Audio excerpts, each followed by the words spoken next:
Buenas tardes para todos. En la tarde de hoy abordaremos el caso relacionado con violaciones al debido proceso en el caso de Pepe. En este caso evidenciaremos graves vulneraciones a los principios del derecho procesal consagrado en el Código General del Proceso y la Constitución Política de Colombia. Se trata del caso de Pepe, acusado del delito de hurto simple. En este análisis identificaremos las irregularidades procesales, sus fundamentos normativos y jurisprudenciales, y reflexionaremos sobre el derecho procesal como sistema de garantías fundamental en nuestro Estado social de derecho. El presente caso involucra a 4 actores principales. Tenemos a Pepe como acusado, Laura como fiscal que presenta el caso, David como abogado defensor de Pepe y María como testigo ocular del robo. Durante el desarrollo del proceso se evidenciarán 3 irregularidades graves que vulneran los derechos fundamentales del acusado. Primera irregularidad. El abogado David tuvo dificultades para comunicarse con su cliente Pepe antes de la audiencia. Además, se le negó el acceso a la evidencia clave presentada por la Fiscalía. Esto impidió que la defensa pudiera preparar adecuadamente su estrategia procesal. La segunda irregularidad es que el juez al cargo del caso mostró un sesgo evidente hacia la Fiscalía, interrumpía de manera frecuente el abogado defensor durante el proceso, permitía objeciones continuas por parte de la Fiscalía sin limitación alguna, pero a la misma manera limitaba sistemáticamente las objeciones presentadas por la defensa. La tercera irregularidad. La Fiscalía presentó como prueba un video de seguridad de baja calidad que supuestamente mostraba a Pepe en el lugar del hurto. Sin embargo, la autenticidad del video fue cuestionada por la defensa, pero el abogado defensor no tuvo la oportunidad de impugnar adecuadamente su admisibilidad en el proceso. Ahora analicemos las vulneraciones a los principios fundamentales del derecho procesal. La primera vulneración identificada es la violación del derecho a la defensa, consagrada en el artículo 29 de la Constitución Política Colombiana, que establece que quien sea sindicado tiene derecho a la defensa y a la asistencia de un abogado. El artículo 11 del Código General del Proceso es aún más explícito. Establece que el juez debe garantizar el debido proceso, el derecho de defensa, la igualdad de las partes y los demás derechos constitucionales fundamentales. Esto es obligatorio en todos los procedimientos. Ahora bien, la sentencia C-025 del 2009 de la Corte Constitucional de Colombia precisó que el derecho a la defensa comprende las modalidades, primero, a la defensa material, que es ejercida directamente por el acusado, y segundo, la defensa técnica, ejercida por un profesional en derecho. Ambas modalidades deben ser garantizadas de manera plena desde el inicio procesal. La Corte Constitucional señaló que el derecho de defensa se entiende sin discusión ninguna a la etapa preprocesal de la indagación previa y a partir de ella a todos los demás actos procesales hasta la decisión final. Su importancia radica en que busca impedir la arbitrariedad de los agentes estatales y evitar la condena injusta mediante la búsqueda de la verdad. En el caso de Pepe se vulneró el derecho de defensa de 2 formas concretas. Primero, el abogado David tuvo dificultades para comunicarse con su cliente antes de la audiencia. Esto impidió que una defensa material, es decir, que Pepe participara de manera activa durante su propia defensa. Segunda, se le negó al abogado acceso a la evidencia clave presentada por la Fiscalía. Esta restricción impide que la defensa técnica pueda preparar adecuadamente su estrategia. Sin conocer las pruebas de cargo, es imposible preparar una defensa efectiva. La segunda vulneración identificada es la violación al principio de imparcialidad judicial. Otro de los pilares fundamentales dentro del debido proceso, el artículo 29 de la Constitución Política garantiza que el derecho a ser juzgado por un juez o un tribunal competente, lo que implica necesariamente que el juez sea imparcial. La sentencia T 1034 de 2006 de la Corte Constitucional estableció que la imparcialidad es uno de los principios integradores del derecho al debido proceso. Busca evitar que el juzgador sea juez y parte, es decir, que no sea imparcial en la decisión que debe tomar. Tenemos ahora la sentencia C-450 del 2015 que precisa aún más este concepto, estableciendo que la imparcialidad de un tribunal supone que los jueces no deben de tener preconcepciones en cuanto al asunto que entienden y que no deben de actuar de manera parcial.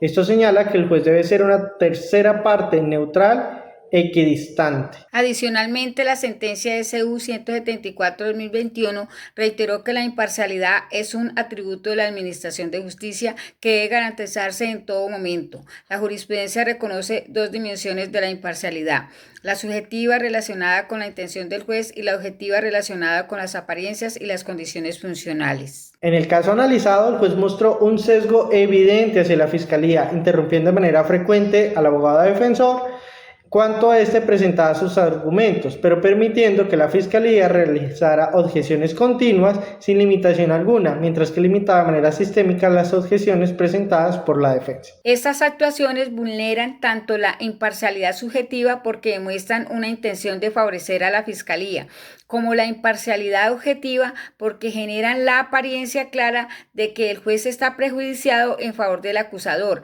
La doctrina ha señalado que el juez no solo debe ser imparcial, sino que debe parecerlo a los justiciables, pues de esas apariencias depende también la legitimidad de la justicia. La tercera vulneración identificada es la violación al derecho a la contradicción de la prueba.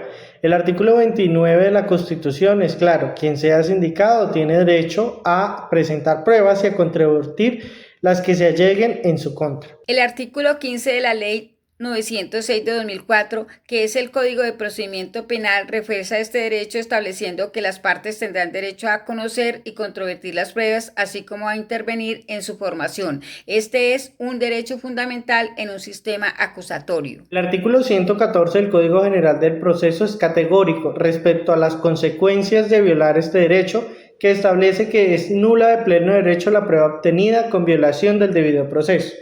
Esto significa que cualquier prueba que no cumpla con las garantías procesales debe ser excluida del acervo probatorio. La Corte Constitucional en sentencias anteriores ha señalado que el derecho a la prueba comprende, primero, el derecho a presentarlas y solicitarlas; segundo, el derecho a controvertir las pruebas que se presentan en su contra; tercero, el derecho a la publicidad de la prueba; cuarto, el derecho a que de oficio se practiquen las pruebas necesarias; y quinto, el derecho a que se evalúen las pruebas incorporadas al proceso. La Corte Constitucional en sentencias anteriores ha señalado que el derecho a la prueba comprende, primero, el derecho a presentarlas y solicitarlas; segundo, el derecho a controvertir las pruebas que se presentan en su contra; tercero, el derecho a la publicidad de la prueba; cuarto, el derecho a que de oficio se practiquen las pruebas necesarias; y quinto, el derecho a que se evalúen las pruebas incorporadas al proceso. Ahora bien, en el caso de Pepe es evidente una clara vulneración del derecho a la contradicción de la prueba.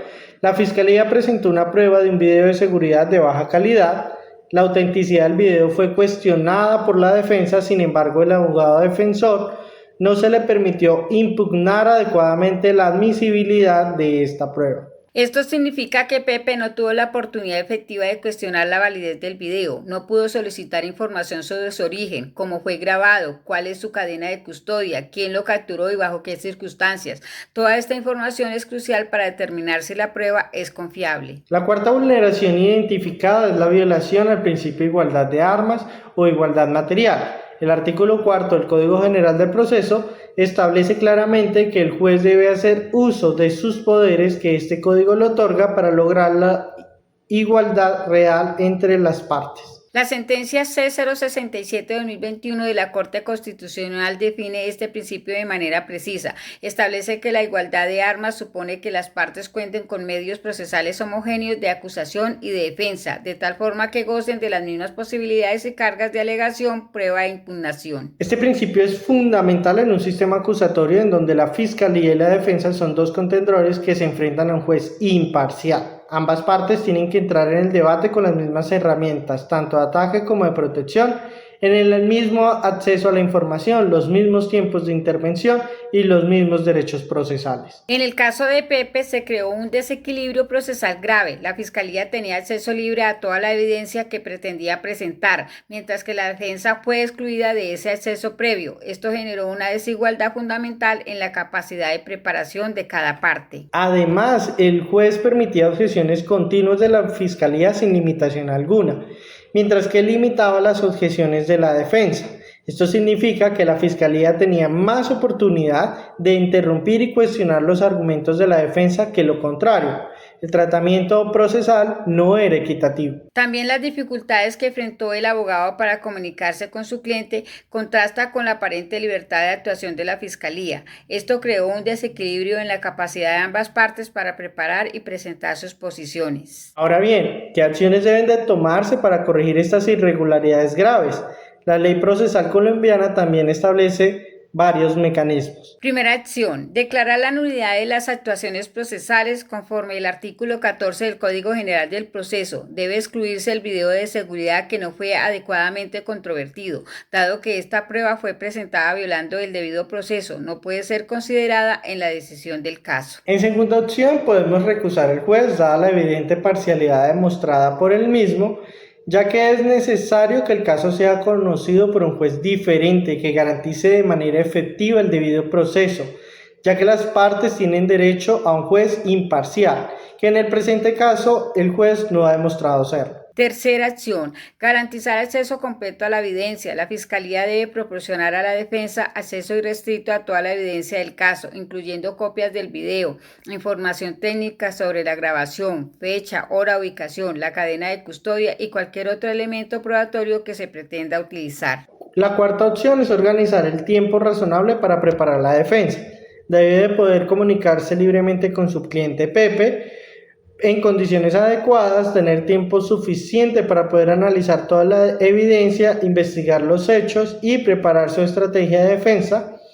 Debe poder solicitar las pruebas necesarias que se consideren pertinentes. Quinta acción.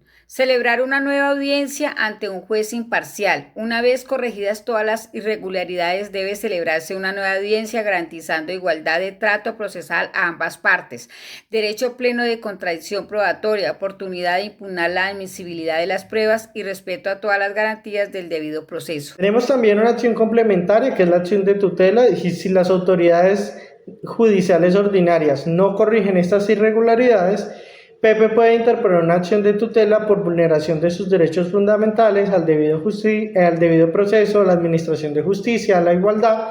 Contamos con un precedente judicial, la sentencia SU 2020 del 2024, en el que reconoce este derecho de manera expresa. Además, estas violaciones pueden generar responsabilidad estatal por falla en el servicio de administración de justicia.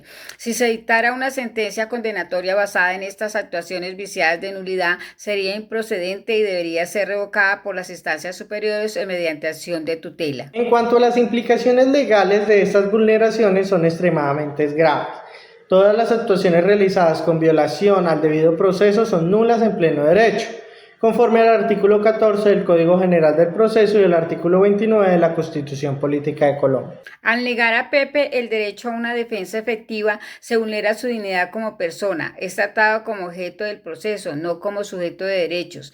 Esto viola también el principio de presunción de inocencia, que establece que toda persona se presume inocente mientras no se le haya declarado judicialmente culpable. Las implicaciones éticas son igualmente serias. Las actuaciones parciales del juez deslegitiman la administración de justicia y erosionan la confianza ciudadana hacia el sistema judicial. La sociedad confía en que los jueces puedan y se presuman que decidirán de una manera imparcial. Cuando esta confianza se quiebra el fundamento mismo de la legitimidad judicial. Para concluir, reflexionemos de una manera profunda sobre el derecho procesal como un sistema de garantías en Colombia. El derecho procesal no es un mero conjunto de formalidades técnicas o trámites burocráticos. Es fundamentalmente un sistema integral de garantías diseñado para proteger los derechos fundamentales de todas las personas que intervienen en un proceso judicial. En el que el derecho procesal cumple una función esencial en el Estado social de derecho, limitando el poder punitivo del Estado y evitando las arbitrariedades en el que el Estado tiene un monopolio legítimo de fuerza y el derecho de perseguir conductas delictivas. Pero este poder no es absoluto ni ilimitado. El poder punitivo del Estado está condicionado por el respeto a los derechos fundamentales y a las garantías procesales establecidas en la Constitución y la ley, como estableció la Corte Constitucional en la sentencia C-025 de 2009. El derecho de defensa busca impedir la arbitrariedad de los agentes estatales y evitar la condena injusta mediante la búsqueda de la verdad. Los jueces, fiscales y defensores deben de recibir capacitación continua sobre los principios constitucionales del debido proceso y cómo estos se aplican en la práctica. No basta con conocer la ley formalmente, es necesario poder comprender de una manera profunda la razón de ser de cada garantía y cómo se aplica de una manera efectiva. En muchos contextos judiciales existe una cultura de formalismo procesal donde los operadores jurídicos priorizan las formas sobre el fondo.